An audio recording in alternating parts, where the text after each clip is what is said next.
You are listening to I Am Refocused Radio with your host, Shamaya Reed. This show is designed to inspire you to live your purpose and regain your focus. And now, here's your host, Shamaya Reed. Hey, welcome to I Am Refocused Radio, man. We are here once again, and today, man, we have another amazing show lined up for y'all today.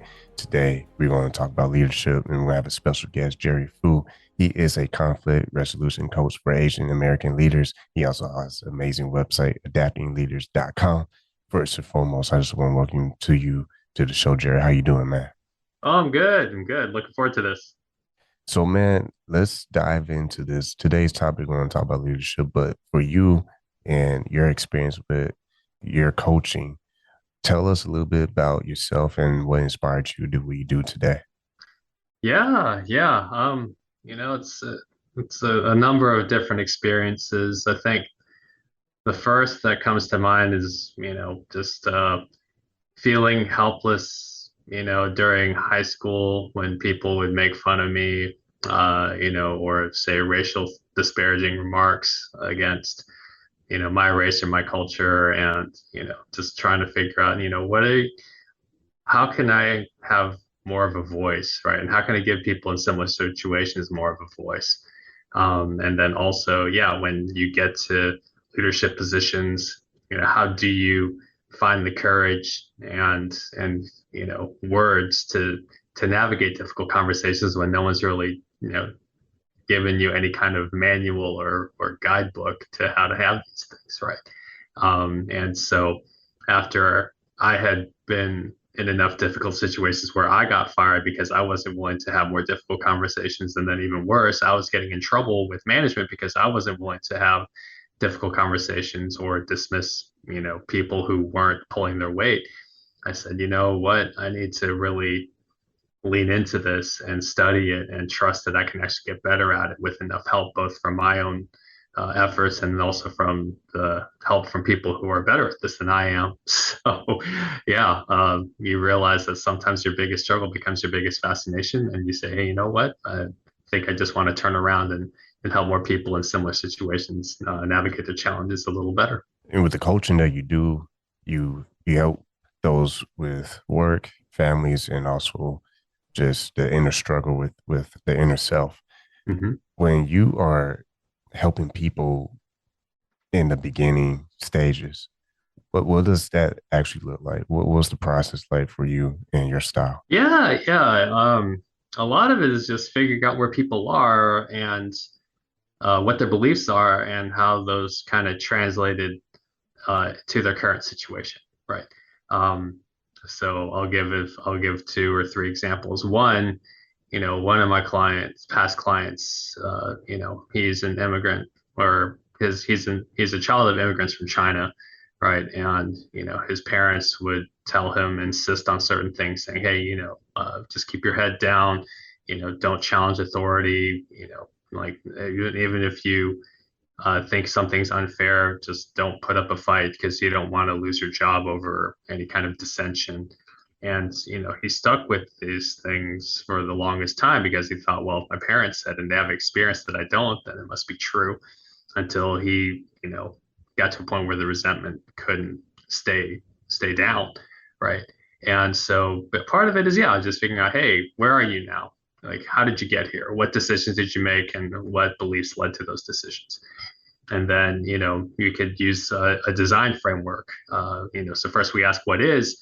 The second question, design framework, is, well, what if, right? Well, what if these things aren't true? What if something else is possible for you, right? Then we get to the next stage, which is to ask, well, what wows you, right? What would you get excited about? What kind of future would you be excited about? What kind of person do you want to be that would say, yes, I'm proud of who I'm becoming, right?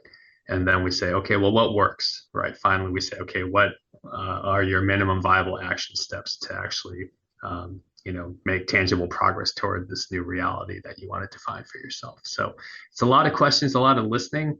I'll offer some tools from my toolbox, but only the ones that they want to take and experiment with, right? This is not advice. This is not consulting, right? It's something that the coach and clients co-create. where, they know some things, I know some things, and then we kind of, paint on the same canvas until we come up with something that works for the client. And for the client, you touch on how you kind of dive into it. And with the services you do, you give them one-on-one topic or group coaching. When a person is going for the different coaching, you kind of touch on the different styles. But are there any best practices that you've seen with individuals as far as just starting out, or does it really just depend on what they're going through? Yeah. I mean, you can take a couple different approaches, right? One is to use an assessment like emotional intelligence or talent optimization, and you can just have them take this assessment and see what kind of data it spits out, and you say, hey, and it serves as a nice prop to say, hey, what do you think of this? What do you think of this assessment? Is it even accurate? Are there things that you like? Are there things that you say, hey, this is spot on areas that I, could improve at? Maybe you look at someone else's framework and say, hey, right, this is what this company defines as a good leader. And there are things that I like about it, and so yeah, I'd like to work on some of these qualities like grit, or I want to talk about my legacy and see what kind of conversations come up around there. Or yeah, you can just bring real world case studies to the conversation. Say, hey, I'm dealing with a passive aggressive boss right now, and I need some help. So yeah, you have many options. Those are typically the three of the more frequent approaches people can take when it comes to coaching. Once again, listen to I Am Refocused Radio talking to Jerry Fu, and his website, you can go to that right now, is adaptingleaders.com. And you specializing with Asian American professionals who are on their career and their life journey. Yep. When they are resolving their conflict, whether it's at work, whether it's within themselves, or if it's just culture, was some if you had a story, if you can pick one, what's one that stands out where a person made that breakthrough and they finally got through the little rough patch that they were going through, and they are finally at ease and have a better way of dealing with conflict? Yeah. Happy to share this one because I think when this happened to one of my clients, I think the reason it gave me chills just hearing him talk about it was that I know I had been in several situations, similar situations myself, and I was just so thankful for him to have that closure that he had been looking for. So what happened was that he was going to a church small group, and there was a girl that he wanted to ask out, and found the courage to ask her out, and she actually gave him her number. And then the weird thing happened next, which is when he tried calling her, texting her a couple times, but she wasn't responsive. And so, then he kind of does some recon online, and it turns out that she already has a boyfriend. And he's coming to me, he's like, how do I handle this? And so we kind of give him a framework to kind of lean into this instead of just being resentful and just leaving the group altogether because he's just made up his own mind about what he considered betrayal. I just asked him, hey, it's your opportunity to get curious about the situation. You don't have to frame it as, oh, you're going to pin her for something bad she did. You're just trying to learn more information that seems inconsistent, right? And so he was kind enough to pull her aside and ask her, hey, I just wanted to get some more information from you, hear from your side. Say, hey, you're kind enough to give me your number when I asked you out, and at the same time, I found out that you have a boyfriend. Can you tell me what's going on, right? And then basically, she admitted to the fact that she just felt bad whenever she had to let guys down, when they had the courage to ask out a woman.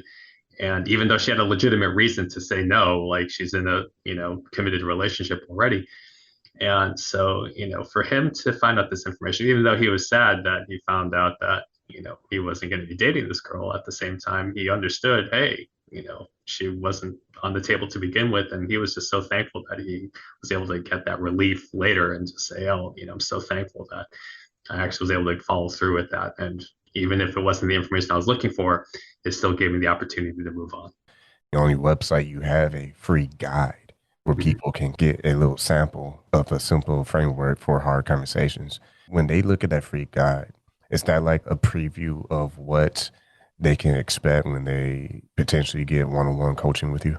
Yeah, it's one option. It's obviously a primary option, I guess, because I use it for myself all the time. I hate going through difficult conversations, and so the difference is not so much that I keep mustering up the strength to finally get to a point where I enjoy it. It's just I have a system to compensate for me when I want to fall back into bad habits. So yeah, I mean, if that's the best framework for someone to give them the highest chance of success, then by all means do it.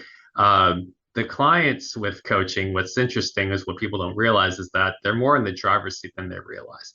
Because for me, it's not up to me to insist on what I think is best for them. This isn't prescriptive.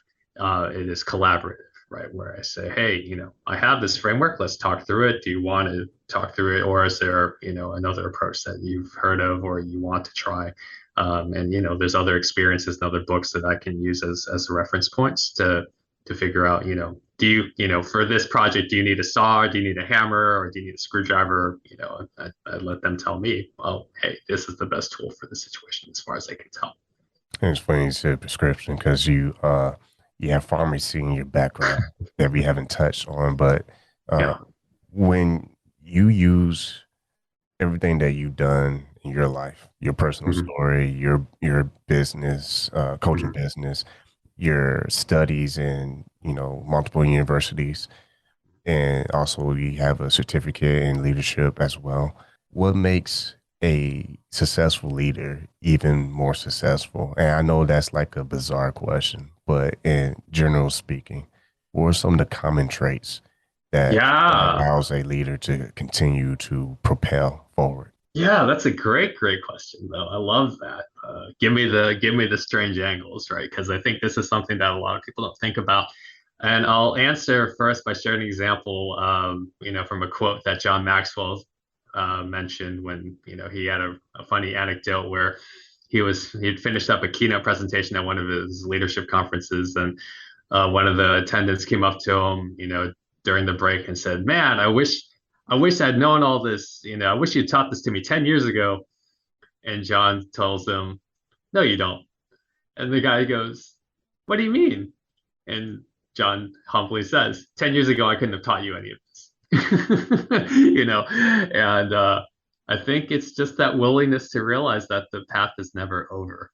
The last thing you can afford to think with leadership is that somehow that you've arrived. Like there is some like minimum level of competence that you could say, and that's obviously shown by the track record of how your companies do or how your organizations do, as a result of your direct influence. But I think recognizing that the leadership path is meant to encourage you by saying, hey, you can always get better. Like there is no like nirvana when it comes to leadership. So you want someone with that constant humility to say, hey, I love learning, right? I love learning from my own experiences. I love learning from books. I love learning from other leaders.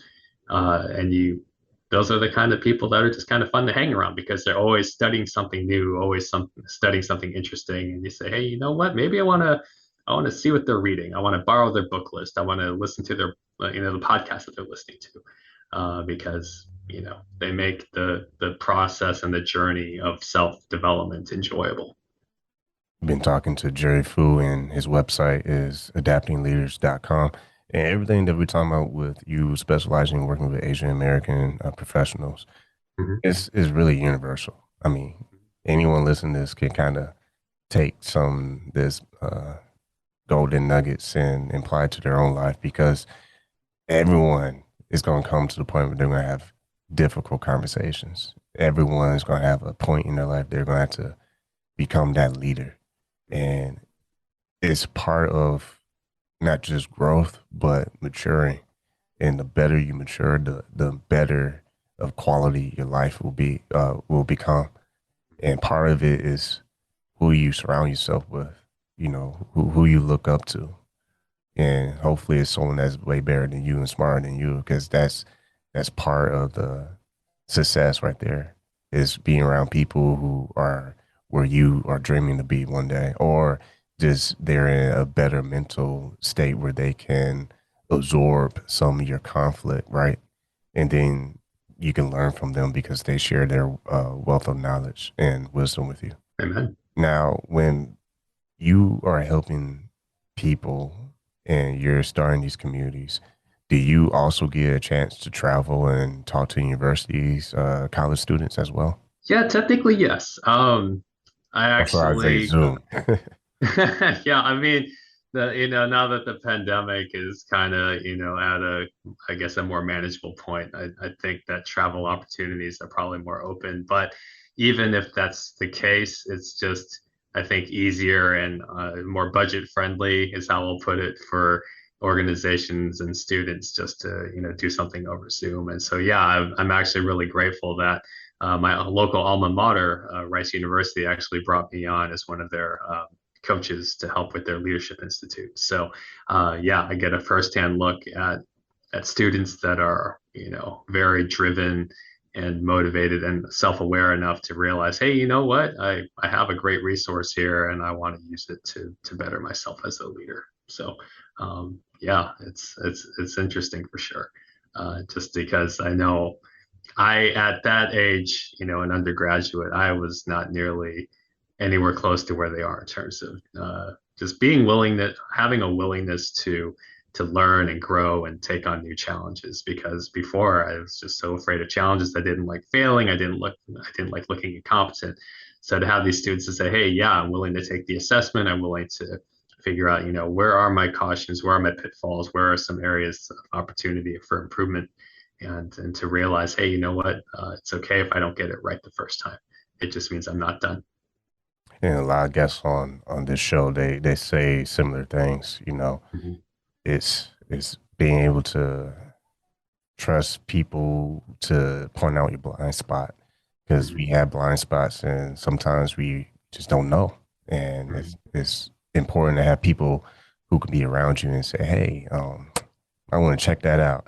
Or Mhm. if like if you are just wanting to grow, then you can ask and Mhm. be brave and say, hey, you look at what I'm doing. What do you see that I'm not seeing? And that usually happens when we get older.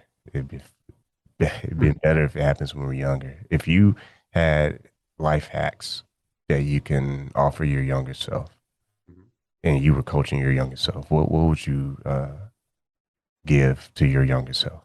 Yeah, yeah, yeah. Great concept to unpack. If I could travel back in time and tell myself things, and I would tell my younger self to, hey, like, failure is not the end unless you want it to be.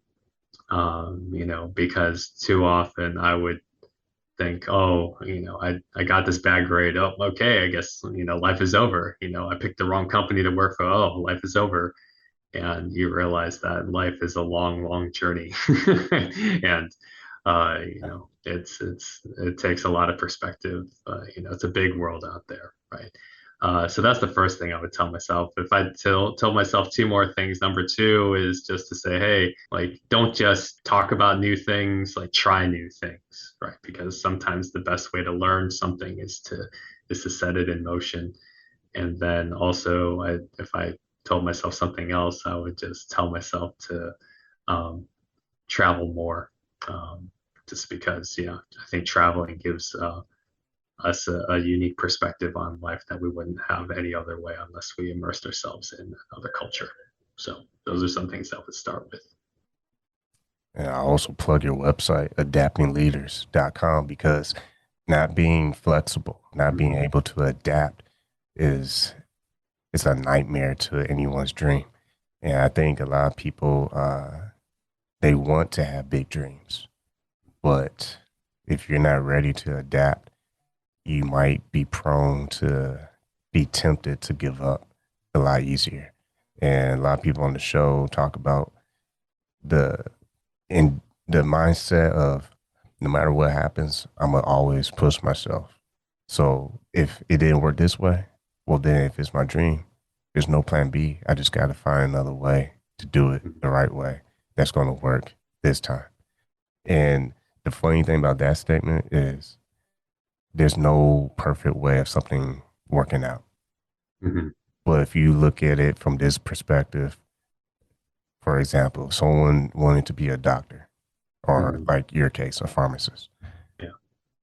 and they have the passion and talent to do it, but maybe they just have some inner battles that they have to face throughout life.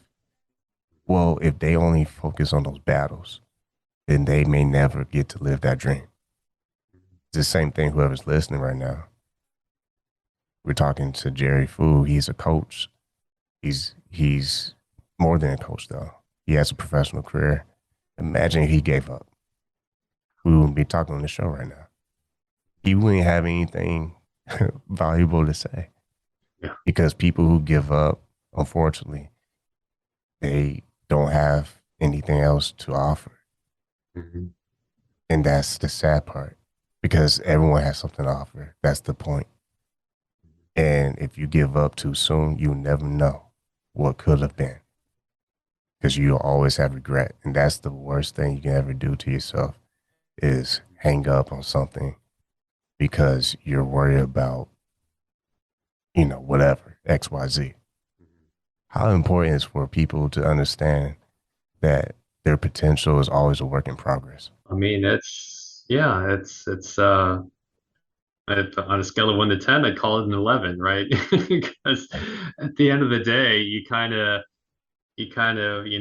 the one shifting your own gears. You're the only one really calibrating and adjusting for yourself, right? There's a great statement by one of the Designing Your Life authors, and every day he reminds himself, he goes, everything I do today, I choose to do. So whether you choose to eat the broccoli or the candy bar, whether you choose to go to bed or binge on Netflix, whether you choose to, indulge in some kind of distraction versus, work on yourself, ultimately it's your choice. There was a point when I would beat myself up over that, because I would let peer pressure get the best of me. And then I would get mad at the people who talk me into doing something I regretted. And then they were like, well, it's your decision. And I thought, okay, that's getting really old. I'm like, next time I'm just going to have to say no and stick to it. Right. And that would be the fourth thing I would tell myself. I'd just tell myself, remember, whatever you decide is your decision. It's ultimately, you're the one who lives with those consequences. And, it's okay for people to disagree. So, yeah, I mean, it's when people realize, hey, you know what? Yeah, give yourself that possibility. Hey, you know what? Maybe I could become a good business person. Maybe I could become a good doctor. Maybe I could become, a great dancer or a world traveler. It's like, okay, well, what's your next action, right? What's the first step you can take today to get closer to that reality? And, ultimately, I don't know the answer to that. That's up to you. That's good stuff. Once again, talking to Jerry Fu. He is a conflict resolution coach for Asian American leaders, and he also has a website that you can visit. It's adaptingleaders.com. Man, time flies by when you're having fun. Once again, I want to thank you for taking time talking to I'm Focused Radio, but I'll let you have the last words. What would you want to tell the audience so they can stay in touch with you? Yeah, thanks. That guide is free. www.adaptingleaders.com/guide. Check out the website. There's a free blog with summaries of interesting leadership literature. You can also book a complimentary 30-minute call. Just get a free sample on how to see how coaching can transform your situation or your life. But yeah, that guide, that's a keeper. Awesome. Once again, listen to I'm Focused Radio. I want to say thank you, Jerry, for taking time in your schedule. Have a good one, man. You too.